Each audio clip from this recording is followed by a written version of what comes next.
एक बार पुनः geography classes में आपका स्वागत है।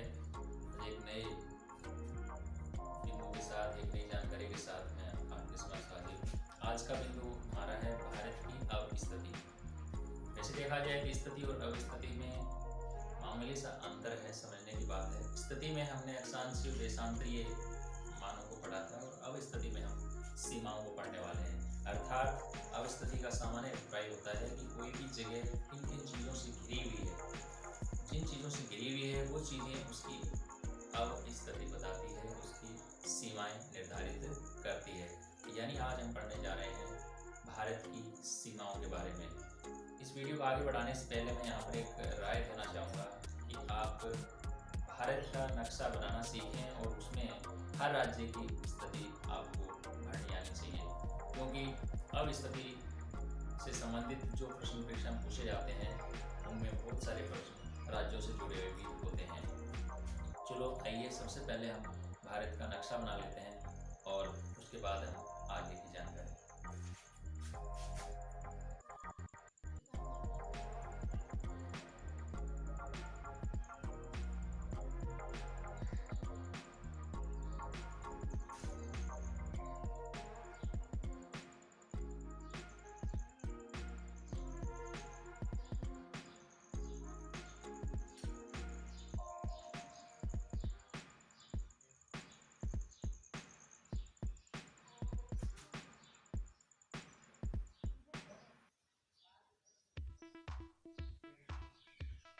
यदि आप स्वयं अपने हाथों से नक्शा बना करके उससे जीके तैयार करते हैं तो आप में एक अलग ही कॉन्फिडेंस बनता है और आपको ये लगता है कि आप ये आसानी से कर सकते हैं। इसलिए आप प्रयास करें, 2 4 5 बार यदि आप प्रयास करते हैं तो इसको बनाना आप आसानी से सीख पाते हैं।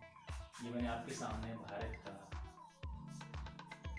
रेखा चित्र बनाया है। मानचित्र तो हम नहीं कह सकते क्योंकि मानचित्र मापनी के आधार पर बनाए जाते हैं। तो मैंने एक रेखा चित्र बनाया है आपके समक्ष भारत का, और आपको पता है कोई भी आप चित्र बनाते हैं, मानचित्र या रेखा चित्र बनाते हैं तो उसका शीर्षक आपको यहाँ लिखना चाहिए कि आपने कहाँ का रेखा चित्र बनाया है और आप उसमें क्या दर्शाने वाले हैं वो भी आपको यहाँ पर लिख देना चाहिए।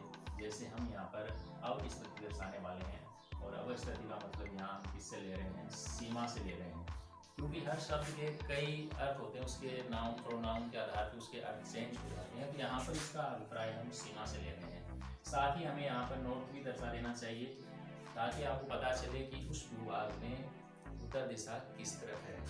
तो अब हमारा नक्शा तैयार है सीमाएं दर्शाने के लिए। हो सकता है किसी देश की सीमा केवल पूर्णतः स्थलीय हो, ये भी हो सकता है कोई भी देश की सीमा पूर्णतः जलीय हो सकती है। आप सोच करके देखें ऐसे देश का नाम जो पूर्णतः स्थलीय सीमा वाला है, और आप एक ऐसे देश का नाम भी सोचें जो पूर्णतः जलीय सीमा वाला है।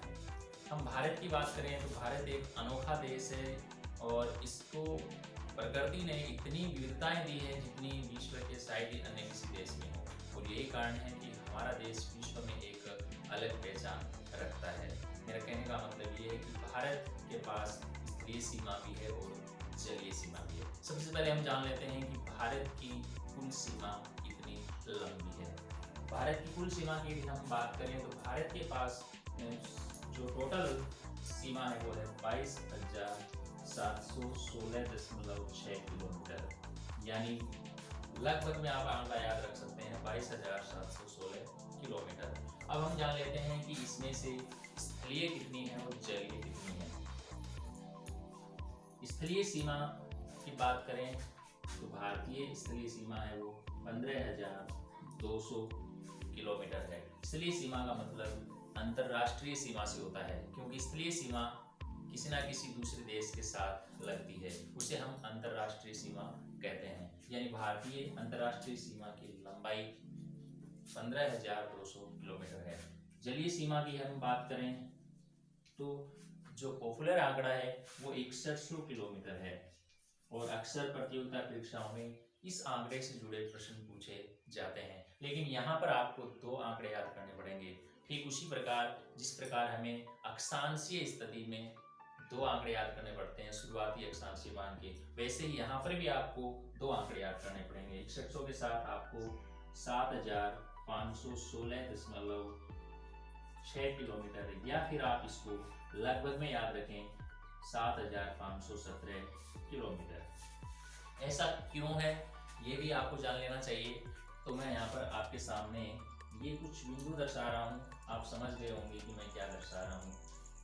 ये भारत के द्वीप समूह है जिसका नाम है अंडमान निकोबार द्वीप समूह है, और इसी प्रकार यहाँ पर भी द्वीप समूह है जिनके नाम है लक्षद्वीप।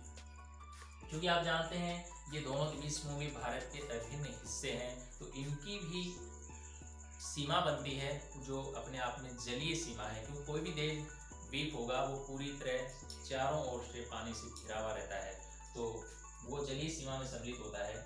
तो यदि हम इन द्वीपों को हटाते हुए यानी इन द्वीपों के बिना जलीय सीमा की बात करते हैं तो 6100 किलोमीटर बनती है, लेकिन जब हम इन द्वीपों को शामिल कर देते हैं तो ये लंबाई बढ़कर के 7517 किलोमीटर तक पहुंच जाती है। अब हम यहाँ पर प्रदर्शित करेंगे कि कहाँ से कहाँ तक स्थलीय सीमा है और कहाँ से कहाँ तक जलीय सीमा है।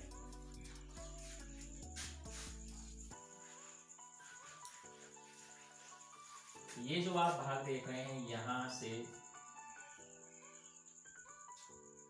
गुजरात और ये आगे राजस्थान का हिस्सा, यहाँ से पाकिस्तान शुरू होता है, यहाँ से आगे स्थलीय सीमा शुरू हो जाती है। इसी प्रकार यहाँ पर आप देख पा रहे होंगे ये जो जगह है यहाँ से आगे स्थलीय सीमा शुरू हो जाती है और यहाँ तक ये जलीय सीमा है, यानी जलीय सीमा है वो यहाँ से लेकर यहाँ तक है। देखने में लग रहा है कि आधे भारत की सीमा है वो जलीय है और आधे भारत की सीमा स्थलीय है, लेकिन आंकड़ों में बहुत बड़ा अंतर है। अभी मैंने आपके सामने आंकड़े लिखे थे, स्थलीय सीमा 15,200 किलोमीटर जबकि जलीय सीमा 6100 किलोमीटर, और द्वीपों को मिला लेते हैं तो भी ये 7517 तक ही जा पाती है, यानी इन दोनों में बहुत बड़ा अंतर आ रहा है। ये प्रश्न भी इम्पोर्टेंट बनता है, कई प्रतियोगिता परीक्षा में पूछा जा चुका है कि भारतीय तटीय रेखा इतनी छोटी क्यों है जबकि आधा भारत है वो जल से घिरा हुआ है। तो आप देख पा रहे होंगे स्थलीय सीमा है वो उबड़ खाबड़ है। यहाँ पर आपको मरुस्थल भी देखने को मिलेंगे, ऊंची गगनचुंबी पर्वतीय चोटियां देखने मिलेगी और घने जंगल भी आपको देखने को मिलेंगे। तो कटी फटी और उबड़ खाबड़ होने के कारण इसकी लंबाई ज्यादा हो जाती है, जबकि आप देख रहे होंगे कि जलीय जो सीमा है वो लगभग सीधी सपाट है। तो उसमें पश्चिमी तटीय सीमा तो बिल्कुल सीधी है, पूर्वी सीमा फिर भी टेढ़ी मेढ़ी है। तो यही कारण है कि जलीय सीमा इतनी छोटी है। अब हम दर्शा देते हैं कि किन किन देशों से और किन किन जलीय स्रोतों से ये सीमाएं बनती है। सबसे पहले हम जलीय सीमा की बात करते हैं। तो आप जानकारी रखते होंगे पहले से कि ये जो भाग है ये कौन से जल स्रोत का है। सबसे पहले मैं आपको बता दूं कि भारत के जब हमने नामकरण की शुरुआत की तो वहीं पर हमने देखा था कि भारत हिंद महासागर के किनारे बसा हुआ है। तो ये जो नीचे का भाग है ये हिंद महासागर का है। तो भारत का ये जो प्रायद्वीपीय हिस्सा है, प्रायद्वीपीय पठारी हिस्सा है, ये हिंद महासागर के पानी को 2 भागों में बांट देता है, जिससे यहाँ पर 2 छोटे समुद्र बन जाते हैं, जिसमें एक का नाम बंगाल की खाड़ी है। खाड़ी अक्सर हम उस समुद्र को कहते हैं जो 2 या 3 ओर से स्थलीय भाग से घिरा रहता है, और इस भाग का नाम अरब सागर है। यानी हम कह सकते हैं भारत की जलीय सीमा बंगाल की खाड़ी, हिंद महासागर और अरब सागर से मिलकर बनती है। अब हम स्थलीय सीमा की बात करते हैं। तो स्थलीय सीमा जैसा कि मैंने बताया अंतर्राष्ट्रीय सीमा होती है, यानी ये किसी अन्य देश के साथ बनती है। तो भारत की अंतर्राष्ट्रीय सीमा की शुरुआत यदि हम यहाँ से करते हैं तो ये शुरुआत पाकिस्तान से होती है, यानी भारत की पश्चिमी जो सीमा है वो पाकिस्तान बनाता है। और यदि हम उत्तर पश्चिमी सीमा की बात करें तो यहाँ पर अफगानिस्तान स्थित है। हालांकि एक छोटी ही सीमा ये बना पाता है। और यदि उत्तर की यदि हम बात करें तो यहाँ पर चीन है, नेपाल है और भूटान है। ये 3 देश हमारी उत्तरी सीमा को बनाते हैं। पूर्वी सीमा की हम बात करें तो बांग्लादेश, म्यांमार, ये देश मिलकर हमारे देश की सीमा बनाते हैं। आप देख रहे होंगे पाकिस्तान, अफगानिस्तान, चीन, नेपाल, भूटान, बांग्लादेश और म्यांमार। तो कुल मिलाकर कितने देश हो जाते हैं? 1 2 3 4 5 6 और 7, यानी 7 देश हमारे देश की अंतर्राष्ट्रीय सीमा बनाते हैं। यहाँ पर एक नाम हमें और ऐड कर लेना चाहिए, वो है श्रीलंका। हालांकि ये प्रत्यक्ष भूभाग से हमारे देश से नहीं जुड़ा हुआ है। इन दोनों देशों के बीच यानी भारत और श्रीलंका के बीच में एक छोटा जलीय भाग है, और जब दो स्थलीय भूखंड किसी जलीय भाग से जुड़ते हैं तो उसे जल संधि कहते हैं। और इन दोनों देशों के बीच में भी एक जल संधि बनती है जिसका नाम है पाक जल संधि। आप यहाँ पर संदेह में आ सकते हैं कि पाक जल संधि का संबंध कहीं पाकिस्तान से तो नहीं है। हाँ, बिल्कुल नहीं है। पाक जल संधि का संबंध श्रीलंका से, इसे आप याद रखने का जरूर प्रयास करें। ये हमारे पड़ोसी देश थे, यानी कुल मिलाकर के 8 नाम आपको याद रखने चाहिए। ऐसे एक नाम और भी आता है कुछ गाइड्स में, जो मालदीव के नाम से आता है।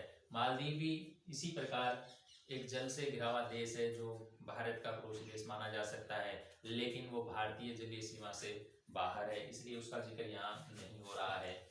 ये मैंने आपको